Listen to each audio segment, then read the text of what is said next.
Hi, I'm Lewis, and welcome to the second part in a series of conversations we're having to better understand where performance marketing is, where it's going, and what businesses can do about it. This week, we continue to explore the value of app marketing. So, again, I'm joined by our performance app analyst, Angels Janae Castelby. The last time we spoke, Angels, you gave us an overview of how the channel currently looks and its potential value to businesses. I think it makes sense then for us to now look ahead to how you think things are going to change. And I want to start actually by looking back, funnily enough, to 2020 trends. Can you tell us a bit more about what happened over the last year?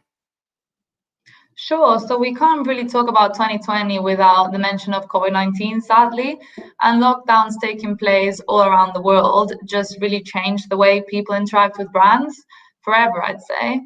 The average mobile user spent around 4 hours a day on their mobile in 2020, up from 3.5 hours in 2019, and with 88% of that time being within apps specifically. So definitely a lot of time that people spend in apps. Meanwhile, total consumer app spending reached $143 billion, as I mentioned on our last time we spoke. So there's clearly a lot of trends around bigger willingness to engage with apps and also convert within apps. So a lot of revenue at stake. And some verticals in particular experience huge growth, as you would expect, gaming being one of them, but also another wide range of categories such as education, fitness, and health, just as users were looking for a way to look after their physical and mental well-being from COVID. And then in terms of in 2020, what I'd say is we saw a lot of brands with mature apps that were able to use them to seamlessly move their customer relationship from physical world to the virtual world without too much disruption. However, other brands that didn't have an app really realized that they were at a disadvantage.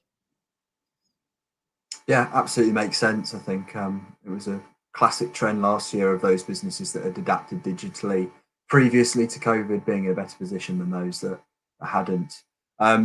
So I suppose with all that in mind then, Angels, what do you think is going to change over the next 5 years? So I think the next 5 years are really going to show us new best practices. I think it's going to be really interesting to see what's going to happen. But firstly, I'd say that with businesses realizing that not having an app has left them as a disadvantage last year, I'd expect to see an influx in app development, directly followed by more app marketing, which will drive up competition and ad prices. So essentially, more apps, more investment in the space, and then also an increased focus on apps as a centerpiece on ways that brands can actually go to market without relying so much on the brick and mortar. And then secondly, well, privacy, it's clearly at the forefront of the industry as a whole. And there's been a lot of uncertainties around iOS 14 and also Apple's app tracking transparency, which just got released in April. So there's a lot of worries in the industry.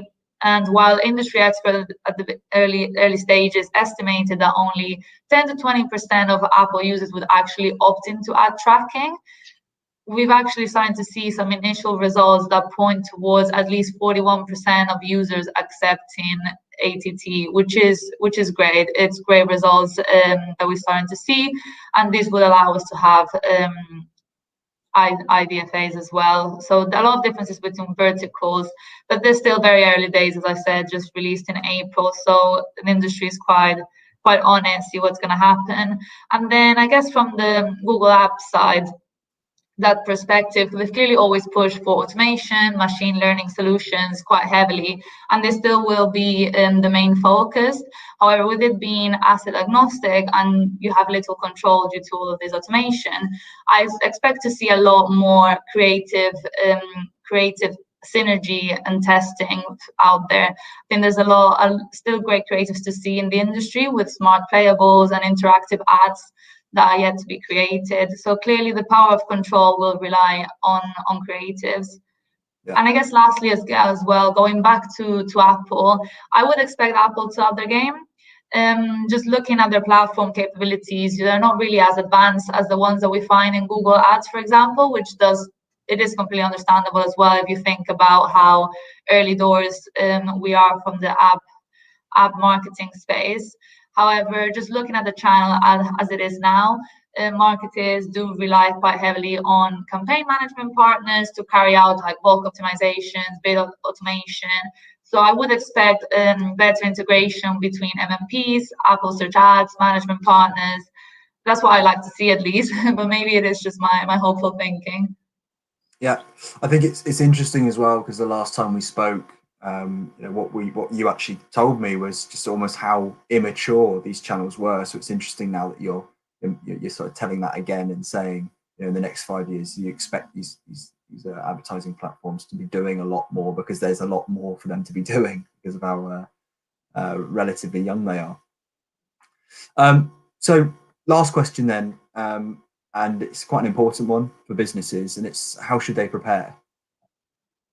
So how should businesses prepare? I guess going back to the tracking side of things and with the whole uncertainties around iOS 14, with the ATT prompt being released, I personally wouldn't count out IDFAs just yet.